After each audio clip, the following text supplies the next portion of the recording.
Continuamos con la ética en investigación con seres humanos y habíamos visto el marco histórico que nos ha traído hasta la situación actual.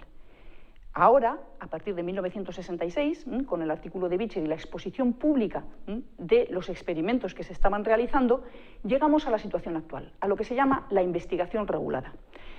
El experimento actual está regulado. Se habla ahora ya no de ética de la beneficencia, no de ética del beneficio público, de ética utilitarista, sino de ética de la responsabilidad y la aplicación del principio de precaución. Tenemos que evitar que vuelva a ocurrir lo que ha venido sucediendo durante la primera mitad del siglo XX y regulamos de dos maneras. Existe un sistema de autorregulación, es decir, declaraciones internacionales, pautas de conducta, códigos y guías de buenas prácticas de las propias instituciones, es decir, nos proporcionamos los científicos unas pautas de conducta ética. Pero también existe la regulación externa. Parece ser que es necesario, puesto que el confiar en que todos los científicos actúen de la manera correcta no es suficiente. Se ve que es necesario hacer normas jurídicas y mecanismos de control externo de este tipo de investigación. Vamos a mencionar estos mecanismos de regulación. El primero, las declaraciones internacionales. Es como empezamos. Empezamos con el Código de Nuremberg y ha habido múltiples declaraciones internacionales desde esa fecha. Las más conocidas, vamos a mencionar las tres más conocidas, el informe Belmont, que dio lugar a la aparición de los principios de la ética en la investigación con seres humanos y que luego se llegó a aplicar a las situaciones de asistencia clínica y que hablan solamente de tres principios. La Declaración de Helsinki, posterior, de la Asociación Médica Mundial, que quizá es la más famosa en cuanto a principios de ética en la investigación con seres humanos. Se sigue hablando de la Declaración de Helsinki, aunque inicialmente fue en 1964, porque la Asociación Médica Mundial se sigue reuniendo y sigue dando pautas de conducta. La última ha sido en 2013, pero se sigue hablando de la Declaración de Helsinki, aunque haya sido en otras ciudades la reunión. Ha habido muchísimos organismos internacionales que han dado pautas de conducta sobre situaciones concretas en relación con la investigación en seres humanos. Tenemos también la regulación interna, códigos de buenas prácticas de cada una de las instituciones.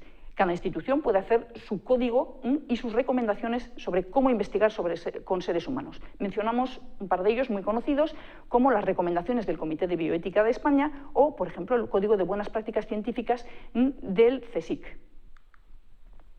Pero además tenemos regulación externa. ¿Hay regulación legal? Sí, hay regulación legal, a veces muy estricta. En nuestro caso, en nuestra regulación interna, tenemos como declaraciones internacionales más importantes las que he mencionado y el Convenio de Oviedo. El Convenio de Oviedo pasó a ser legislación interna en el año 2000 en España. Marca el comienzo de la regulación legal en toda Europa.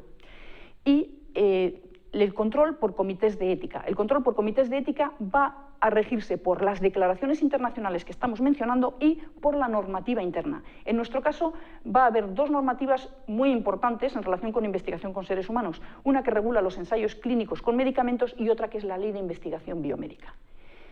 Los comités de ética en la investigación van a aplicar en la práctica a cada proyecto que se presente de investigación con seres humanos estas normativas internacionales e internas para ver si son éticamente correctos los planteamientos. Se convierten estos comités en filtros obligatorios para este tipo de proyectos de investigación. Tiene que haber una aprobación previa del protocolo de investigación sobre seres humanos para poder dar comienzo a este tipo de investigación. Habrá también un seguimiento a lo largo de todo el proceso y se ha convertido en un requisito necesario para obtener financiación pública para los proyectos de investigación con seres humanos e incluso para la publicación final de los resultados. Estos comités son controles independientes y que deben estar formados por personas de diferentes tipos, tienen que ser multidisciplinares, para representar los diferentes puntos de vista desde la ética en los trabajos científicos. Son comités que tienen que estar acreditados, oficiales, y su dictamen, en principio, como ya hemos dicho, es vinculante para poder o no acometer una investigación. Son muchos controles, son muchas normas. Hay que investigar pasando todos ellos. Es efectivamente una complicación. ¿Qué pasaría si no paso este tipo de controles?